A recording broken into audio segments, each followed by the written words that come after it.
So, Shannon, how impressed were you with Aaron Rodgers last night? Skip, I'm running out of adjectives. Really? I don't know how many more times. I got a few. I bet you do. I don't really know how many more times I can keep saying this is a virtuoso. This is magnifico. Skip, what you're seeing, do you understand what you're witnessing? Do you realize that you are in the presence of greatness, that you're watching historically great Aaron Rodgers? Do you realize this? I don't. You're asking me a question. Can I answer? No, I don't want you to answer just yet. It's not your turn. It's my turn. Skip, look. When you watched this guy play last night, and I'm not just talking about currently playing, he made a few throws last night. In the 100-year history, there are only a handful of guys. Really? And that's if you got a small hand. That's how, that throw that he made for the touchdown in the back corner of the end zone, the one that he hit Kumaro, only a handful of guys can make that throw. First of all, only a handful of guys would even attempt to make that throw. What separates him? Every quarterback can throw on balance. If you give them a clean pocket and there's no pressure and you just let them drive the football, they can complete 65, 70% of their passes. But what separates him from all the other quarterbacks, and like I said, he's the most gifted thrower of the football that I've ever seen, and I've seen a lot of guys. But the way he can, and the accuracy in which he can throw off balance, Skip, do you realize, did you see the throw that he made in the corner of the end zone? Did you witness that? Do you want to show it to me? Yeah, DJ, drop that track. Because, I don't, Skip, me, I don't really come out like you. You like to have all that video. I don't like to do this. But, Skip, look at this. Skip! Can I talk, or do you? No, I don't want you to talk just yet. Skip, but what makes this so amazing, and the really good ones have a great grasp and a great understanding of this. The game will dictate whether or not I need to be great or do I need to be a manager. And we had an anonymous GM or anonymous source says, I don't know if Aaron can do it anymore. I need that same guy. You can keep that anonymity, but I need you to come out and say, I apologize, Aaron. Really? I was dead wrong about you. You have not lost a thing. And what makes this so amazing, because every day I come out here and I hear a guy tell me, there's a guy up in Foxborough that can pick 3 guys out of the stands. Where are they from, Skip? Dorchester. Dorchester. He did it again last night. He made them come down in a driving rain and say, could you guys help me here? Because I don't have any receivers. What's going on here is that this guy, Aaron Rodgers, is doing this without his number one, Devontae Adams. Now, Valdez Scantling, he's a 5th-round pick.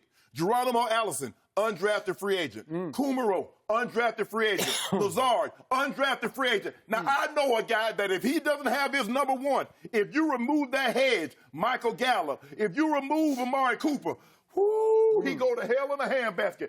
I don't know why I brought that up. We're talking about Aaron Rodgers. What I saw last night showed you why, Skip Bayless, his neck and neck. It's neck and neck.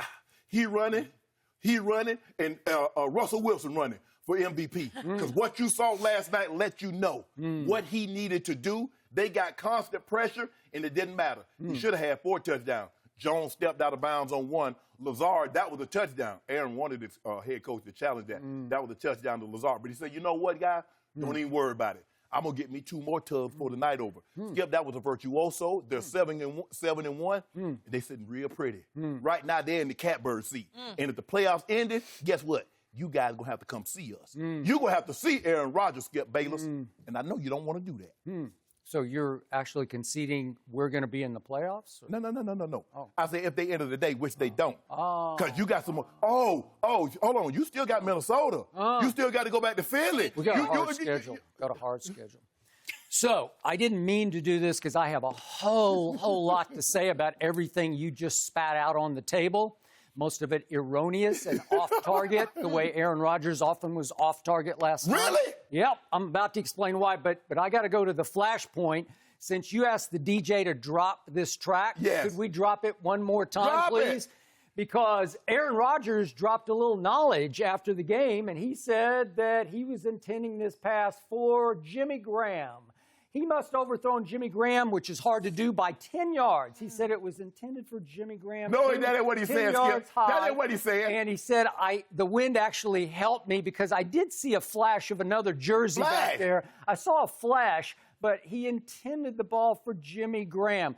So he's falling down, no look, blind pass, sidearm pass, which is outrageously dangerous. I immediately tweeted that was really dangerous and really lucky. You can go back and look at my timeline if I didn't tweet that, because it was the luckiest pass he may have ever thrown. No. And his new head coach dared to say after the game, that might be the best pass I've ever seen live. Thank you. Live. And I guess his head coach had not had time to confer with the quarterback, who was trying to just whip it blindly to Jimmy Graham, who's, how tall is Jimmy? 6'8", 6'7"? And he was hoping to high point a throw to Jimmy Graham that he could just go up into the night sky and snatch it. And he threw it 10 yards too far for him. And look what Aaron found, because look what the backup running back found. Because the backup running back just happened to be right on the back line, right on time. What are the odds on that? What are the odds that that wasn't a red jersey standing back there waiting for the football? It's about a 50-50 toss-up, so that's about as lucky as you can get under the circumstance, because at that point the game was tied. That put them ahead 24-17. Yes. Now, back to the question at hand here. Sure. I don't even think that Aaron Rodgers is the MVP of his own team. If you want to make a case for the other Aaron, if you want to make a case for Aaron Jones, you got me today, because every time I watch Aaron Rodgers, I get more and more impressed by Aaron Jones. He took the game over last night. Look at that throw. That's a walk-it throw. 226 yards total. And again, he can run it, and he can really catch it, and he can flat out fly at about 205 pounds. He's listed at 5'9", but he plays so much bigger than 5'9", because he looks like he plays at 6'1" to me. True. But that's just... I know he plays fast. Yeah, I don't know how fast he is, but he plays fast. I don't either. But he had, obviously, 2 receiving touchdowns last night to go with 226. And all I know is my lasting memory at Dallas was... not Aaron Rodgers, but Aaron Jones. When they went up 31-3, it was mostly about Aaron Jones, because he wound up with 172 total yards at Dallas with 4 rushing touchdowns. Every time, even last year, 2017, when my team was ahead at halftime, do you remember this? My team was ahead 21-12 over Aaron Rodgers at halftime. And who took over the game in the second half? Somebody named Aaron Jones, who I'd never even heard of, out of UTEP. He was a Cowboy fan for life, and he took that game over in 2017. 180, he had 107 rushing, 75 catching. I said, where did he come from? Because he killed me in the second half, and my team crumbled with no Sean Lee on defense at that point and lost that You had a quarterback, though, so what did he do? So let's go back to Aaron Rodgers here, shall we? Yes. So now in back-to-back games, the guy that you are making a case is the new front runner for MVP has gotten to face what Pro Football Focus called in Oakland the worst defense in pro football. And I had to read all week, this might have been Aaron Rodgers' greatest game at Lambeau Field. Okay. Oakland has the worst defense in pro football, and last night I can make a case that Kansas City had the worst defense in pro football, because you, Shannon Sharpe, Hall of Famer, have been trashing Kansas City's defense all year long. Am I right? What? You have told me it's terrible. Have you not told me that again and again and again and again and again? It is just terrible. It's not my turn to speak. Okay, well, okay, but you've been telling me that. And not only was it terrible going in, because it was ranked going into the last night's game the 27th worst defense by Pro Football Focus, it was down 2 of its best pass rushers. There was no Frank Clark or no Chris Jones last night.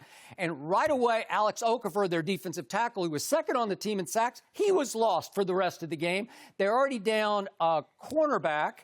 Kendall Fuller was out. And then on an early play, Bashard Breeland had an Aaron Rodgers pick right in his hands. Do you remember this throw? It hit him right in the hands.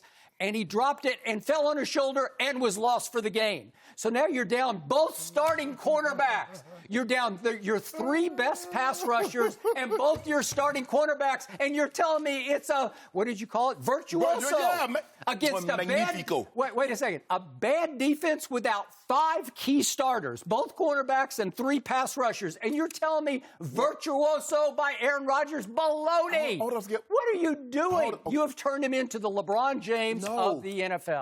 Thank you for watching. You can subscribe here to get the latest from the show, and be sure to check out more of the best clips from Undisputed, or go watch a few other segments from our other shows on FS1.